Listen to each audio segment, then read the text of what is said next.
Mr. Camilleri, it is an honor to have you here in this forum. Thank you very much.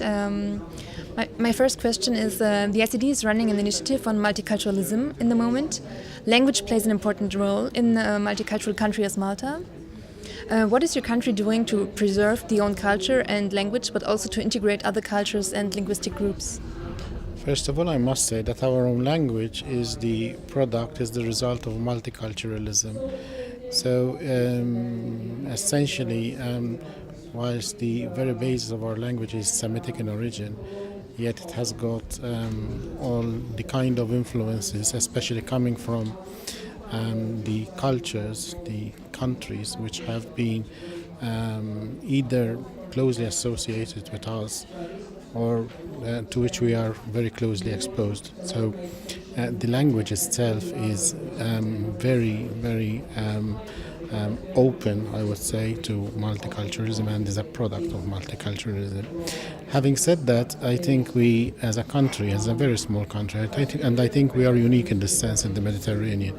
We've got such a small country with its own language, a language in its own right, with its own literature, a language that is still very much alive. I mean, it is spoken language. It is a language that is a taught language as well. It's a language with its own very vibrant and I would say quite productive literature. So the language is there, it's alive and kicking. As a country, of course, we're doing all in our power to preserve that and to, of course, encourage people to respect the language, to of course, to even on an international level, we've done our bit. For example, Maltese is one of the official languages of the European Union, and when we were basically negotiating European Union membership, we did negotiate that, and as a result, it has been accepted as an official language of the European Union. So to us, our language is basically very indicative, very indicative of our national heritage and national identity. And that is extremely important to us, and I think that is something we need to safeguard and cherish, really. I'm going to put the paper here. So for my part, my question is, Malta is the smallest country in Europe, and with its geographical position, it functions as a bridge between Europe and North Africa. How powerful do you feel in the European institutions, especially when it comes to issues regarding the conflicts in North Africa?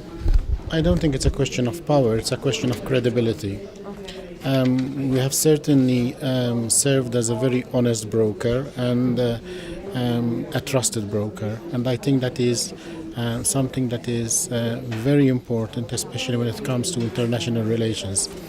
So when it comes, you mentioned Libya, for example, when it comes to these recently the conflict in Libya, I mean, and these relationships, once you are a trusted partner, a partner who would garner a certain amount of respect, credibility for its role, I think that is extremely important, and that is sometimes even more important than having some power that would come from something else. So we have the power of persuasion in this case, we have the power of trust in this case, we have the power of credibility, and that is extremely important for us. Thank you very much. The last question will be regarding the current situation in Malta and the snap election next year. What do you expect in terms of policies, and what do you hope for? Well, I think the political situation is a normal part of the democratic process. I mean, we are a democracy, a very vibrant democracy at that. So. And elections are a part of our regular, I would say, milieu. So that is extremely important for us. When it comes to policy, on the most important areas of our economic and social life, I would say there is a cross-party consensus. So if you look at, for example, certain important areas like financial services, areas like education, areas like health, there is so much convergence across the political spectrum that I would say that whichever party would form the next government, we shall certainly, not see radical changes in the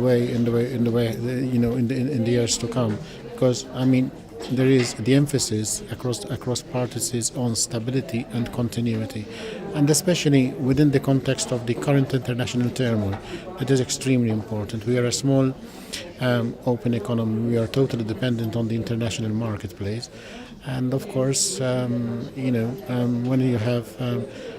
when you're so dependent, so exposed, so vulnerable in certain ways, and of course the fact that you have this continuity, this amount of stability in policy, I think that is extremely important, and that is something which most politicians, or all politicians in this case, have recognized and have accepted, and that is, I believe, the way